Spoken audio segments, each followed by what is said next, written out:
Dr. Frederickson.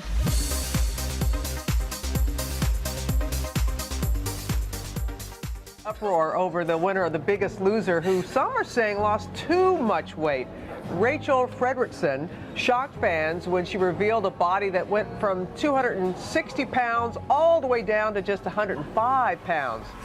Hey Fruit Bats, it's Freely the Banana Girl here. Welcome to Watch Your Biggies, another episode. So today is Motivational Mondays. I'm here to motivate you for the week. Okay, so I've been away on holidays. I've been living it up with my mum on the Gold Coast, just, rejuvenating and resting, and I feel all freshened up, ready to give you this message today. So I've been also munching on some figgies. These are amazing, and I'm gonna have a little snack before we get started. Yeah, really good. So today's topic is one that I'm really passionate about, and that's starvation. Starvation, and specifically about The Biggest Loser competition and Rachel Frederickson.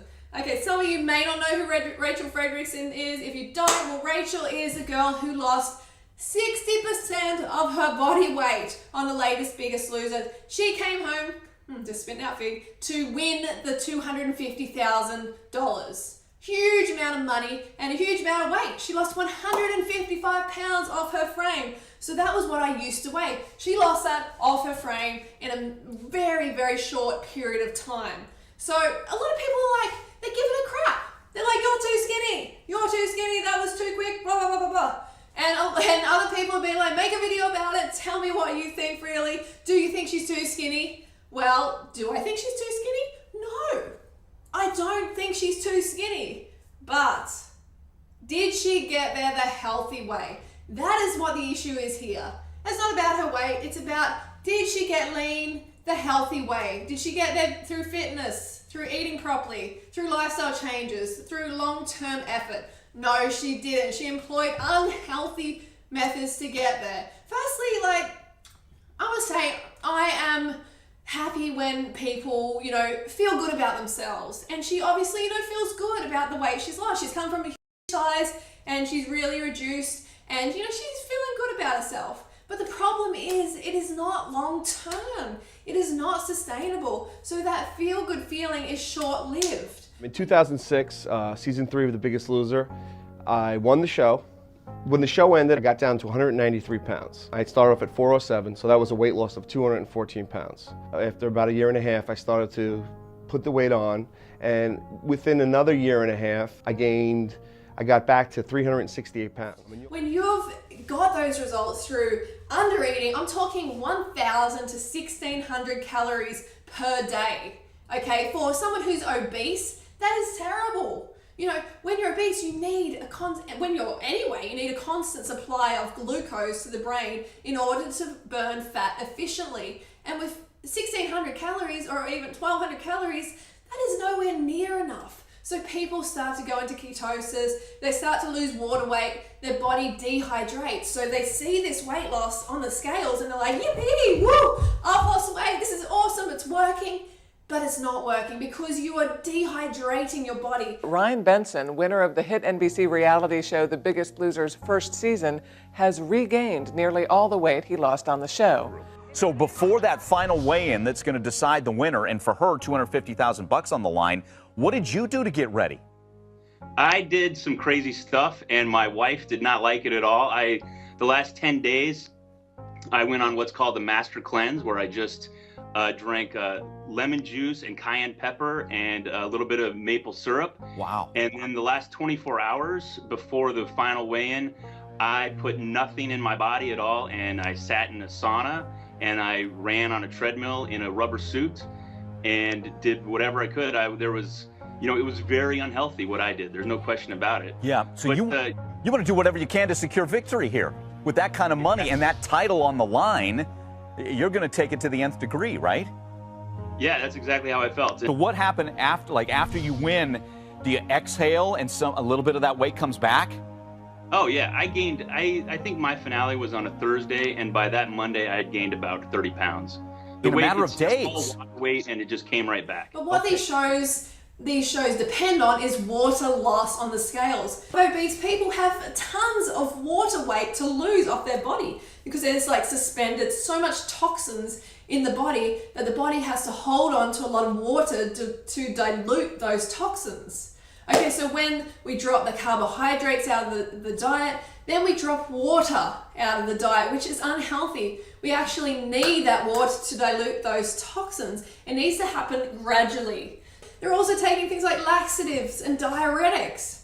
So you can see that she got there the really unhealthy way. Mark my words, she will put weight back on, whether it's a couple of months, whether it's a couple of years, because the brain, the body, nature teaches you that you need to change your lifestyle. You can't just get these quick fix results. Well, you can get those results, but guess what? They're not gonna last. To me, it really breaks my heart because people want to get slim, they want to get healthy, but they don't understand how. And these sort of shows, they condition people. They condition the population to think, hey, I can get similar results to these Biggest Loser people. I'm going to grab a gym membership and I'm going to start restricting my calories. And guess what? They binge out and they give up their exercise and they think, I'm undisciplined. Why am I so undisciplined? I'm hopeless, and they beat themselves up. And that's not it at all. The brain has these basic fundamental needs that if you do not meet them, if you don't meet them, then the brain is going to make you meet them. If you restrict, the brain is going to all of a sudden go, stop. You need to go and get some calories now. Go and eat some crap. Whatever, just get some food into your system. And it's this starvation, this survival instinct of the body and the brain. And you know what it does? It flogs the metabolism. It really damages your metabolism and forces you to become a fat storer because you are making the brain think it's starving. So you've got to stop the brain thinking it's starving by feeding it enough glucose consistently. There needs to be this steady supply of glucose. If there isn't, you're going to binge out. Okay, the weight's going to come back. I promise you, every single time you cut corners, single time you cut your carbohydrates in your diet, you are going to end up binging out, whether it's in a couple of months or a couple of years, you're going to be binging out and gaining it all back again. The man featured in the TLC documentary, The 650-Pound Virgin. We first met David Smith 3 years ago after he lost more than 400 pounds. But now, like millions of Americans, he is struggling with his weight once again. NBC's Janet Shamlian sat down with him for an exclusive interview. It was a staggering weight loss. When David Smith was on Today in 2009, he had dropped more than 400 pounds. By his own description, the Phoenix man, who at one point tipped the scales at 650 pounds, went from dud to stud. You confident you can keep the weight off now? I sure hope so. But it was easier said than done. Despite several painful surgeries, he still had folds of excess skin.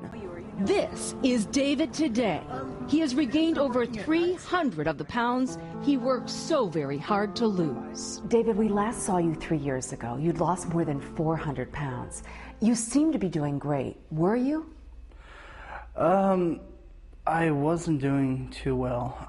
I looked really good on the outside, but inside I was a terrible mess. Okay, so David Smith's story is part of why I do what I do. It's part of why I push the carbohydrates so freaking hard, because I know it works. I'm lean bean, and it's been 7 years of stuffing in endless calories from carbohydrates, from fruit, from potatoes, and really enjoying myself. And that's what these shows don't do. They don't promote healthy eating and a healthy relationship with food. They don't promote abundance. They promote all this restriction. So get out of this merry-go-round, this diet merry-go-round of restriction, okay?